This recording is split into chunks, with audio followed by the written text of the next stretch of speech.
Casey arrives home carrying a day that had lasted way too long. Nothing too terrible has happened.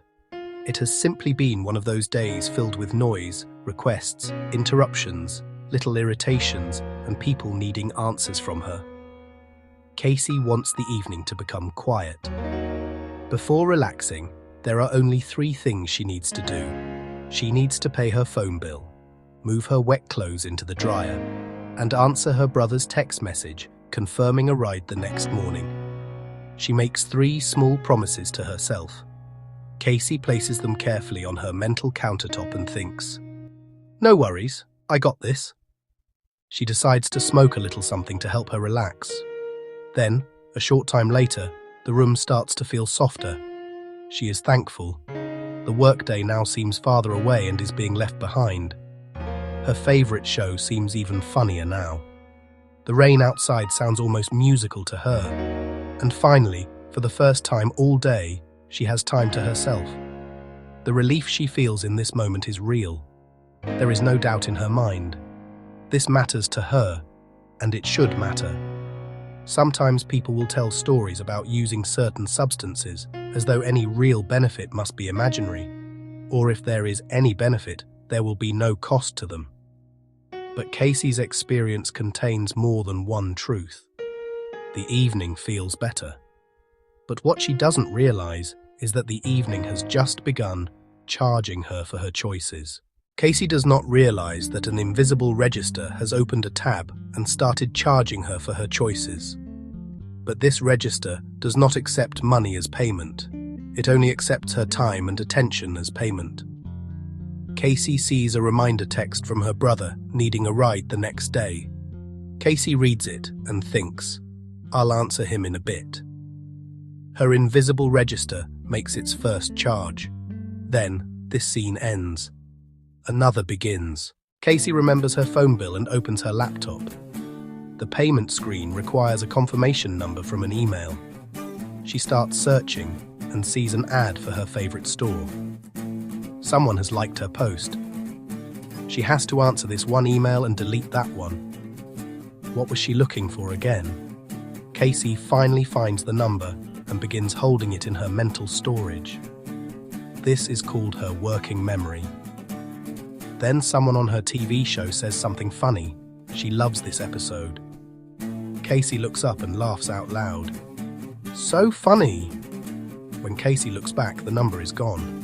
The register charges her again. Casey finds the number again. Then the phone lights up with a video from a friend. It will take only a few seconds to check it out, right? Casey smiles, sends a reaction, and returns to the laptop. The payment screen has timed out, but now she has to go to the restroom. Not a big deal, Casey thinks, and in one sense, that is true. There has been no catastrophe. Only some minutes lost, really. Only a task that would have to be started again. But small costs are often the easiest costs not to notice until the bill comes. From the other room comes the quiet ding of the washing machine finishing up. Casey hears it and thinks, "I need to put my work clothes in the dryer for work tomorrow." During the next break, Casey enters the kitchen. However, the open pantry and her growing hunger change the purpose of her trip. Chips, a soda, a granola bar, gummy worms, and a bowl of cereal are found. But the laundry is not. Her invisible register continues ringing her up. Casey returns to the couch feeling peaceful and honestly believing that almost everything has been, pretty much, dealt with. The experience arrives immediately, but the receipt waits until later for payment. The next morning, Casey now remembers what the evening had forgotten. The bill remains unpaid, and her phone is now shut off. Her laundry now smells funny. It needs to be washed again, and she has nothing clean to wear to work today. Her brother had texted her that he had to walk to his destination after receiving no response from her, and sarcastically says, "Thanks a lot." Her phone is off, and she cannot respond to apologize. None of this ruins Casey's life, but she will have to pay a price. But each unfinished task took something from her, a little time. a little money, a little reliability, a little of her confidence in the promises she made to herself to remember and complete things. While drinking her coffee, Casey imagines a receipt finally printing. It is an honest receipt. It shows the benefit of what she got and the cost she will pay for it. For a moment, Casey feels the familiar temptation to turn that information into who she is as a person. I'm just irresponsible. I am a terrible sister. I need to be a better person. But this receipt is not a character reference. It does not decide whether she is good or bad. It simply shows what was received and what it costs. Casey has not lost her worth. She can't lose it. It is locked in because she exists. She can only see what has always been and will always be. Casey has discovered she has decisions to make going forward.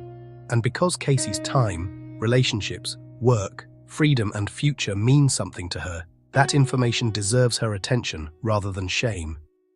She felt guilty about her choices, and that was normal because she has strong core values.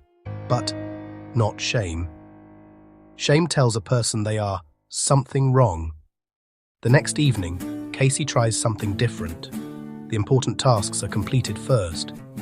She thinks to herself that she can either pay now and play later, or play now and pay even more later. The phone is placed in another room while the bills are paid. The laundry is moved when the machine sounds. Her brother receives an answer, and he sends only a thumbs up emoji with no thank you. Typical. Only then does Casey decide what the rest of the evening will look like. For some, evenings might call for delaying certain choices. Some situations might require avoiding some choices completely. Other moments might carry little consequence if attention wanders because of choices. Casey does not need one rule for every person, product, task, or circumstance. Casey needs one honest question. What does this moment require from me, and what deserves protection from me? Attention or non-attention is not proof of a person's worth. It is one of the resources we all have, and our worth gives us a reason to protect what we value. What captures attention is usually easy to notice. What never enters our awareness can remain invisible until later, when a missed opportunity or a disappointed person may reveal it. Casey learned to keep both columns open.